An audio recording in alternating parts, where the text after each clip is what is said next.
Eat Bulaga, sunod-sunod ang tagumpay. Yan ang pag-uusapan natin ngayong araw po ng Biyernes, January 3. Ikatlong araw na po mga parokya ng taong 2025. Pero bago natin pag-usapan at talakayin yan, ay humiling ako na pakisubscribe po ang aking YouTube channel. Pakiclick ang bell icon para una kayong manotify sa mga bagong video na ilalabas ko. At pakidamay nyo na din na i-follow ang aking Facebook page na Mega TV at ang aking TikTok account na Kaparokya TV. Maraming salamat! So yun nga mga parokya, umpisahan natin sa pagbati sa mag-asawang Tito Soto at Miss Helen Gamboa Soto. So let's congratulate sina Tito Soto and Miss Helen Gamboa Soto for celebrating their wedding anniversary last time. Ito ay kuha mula sa IG or Instagram ng anak ni Tito Soto na si Joy, na kung hindi ako nagkakamali mga kaparokya ay partner ng Magnolia Hotshot Team Captain or PBA player na si Rafi Reyes. So si Tito Soto lang ata yung isa sa lalaki sa showbiz na naging faithful sa asawa na tumagal na mahigit 50 years ang pagsasama, at sobrang nakakabilib po yun mga kaparokya dahil alam naman po natin sa showbiz na bihira mangyari yan, kaya lalong pinagpapala ng may kapal sapagkat ang pagiging tapat nito sa asawa at pagiging mabuting tao sa kapwa. So again, congratulations to both of them mga kaparokya. Punta naman po tayo sa new segment ng Eat Bulaga na The Clones. So last time mga kaparokya, January 1st ay pinakilala nga sa Dabar Cards ang new segment na ito, kung saan gagayahin ng mga contestant ang boses ng mga singer locally and internationally.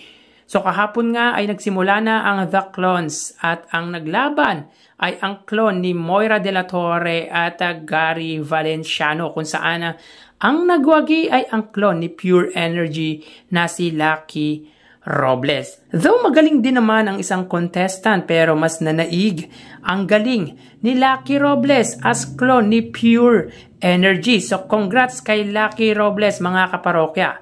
Punta naman po tayo sa two winners ng Christmas raffle ng Eat Bulaga. So let's congratulate also sina Gabriel Banawa Osario ng Barangay Potrero, Malabon City at Reynaldo Reyes ng Muzon, San Jose del Monte, Bulacan, kung saan nakapag-uwi sila ng tig 25,000 pesos plus special gift packs from Birch Tree Fortified Milk and cellphone from Cellboy. So magandang bungad para sa bagong taon ng dalawang winners ang napanalunan sa Eat Bulaga. Pwedeng gawing panimula ng isang business. So again mga kaparokya, congratulations sa dalawang winners po ng Christmas raffles ng Eat Bulaga. So mapunta naman po tayo mga parokya sa ating main topic. So another jump pack na magandang balita para sa noontime show ng iconic trio ang i-dismiss ng Court of Appeals ang apela ng Tape Incorporated. Apart from that mga kaparokya, ay pinag-utos din ito sa Tape Incorporated na ibalik ang archives, segment at jingles ng Eat Bulaga sa Tito Vic and Joey. So good news po ito mga kaparokya on the part of Tito Vic and Joey, and also sa mga supporters, followers at avid fans po ng Eat Bulaga at ng Tito Vic and Joey, dahil maibabalik na yung mga old videos ng Eat Bulaga, yung archives nga nito. Yung mga segment tulad ng Mr. Pogi, Little Miss Philippines, Pinoy Henyo at marami pang iba. Alam naman po natin na very iconic yung mga segment na yan, dahil dyan nakilala ang ilan sa mga artista dito sa bansa tulad ni Jericho Rosales na nagwaging Mr. Pogi, even si Edgar Allan Guzman. And of course, hindi natin makakalimutan si Aiza Sigera sa Little Miss Philippines at ang iconic na Pinoy Henyo. Well, mga kaparokya, mas maganda ngayon ang new version ng Pinoy Henyo na Gimme 5. Well, at least maibabalik na po ang pag-aari ng nilikha ng Tito Vic and Joey. Not necessarily na sina Tito Vic and Joey. Of course, yung creatives ng Eat Bulaga. And if not mistaken mga kaparokya, even the social media account. So malaki-laki din ang followers at subscribers nila doon mga kaparokya.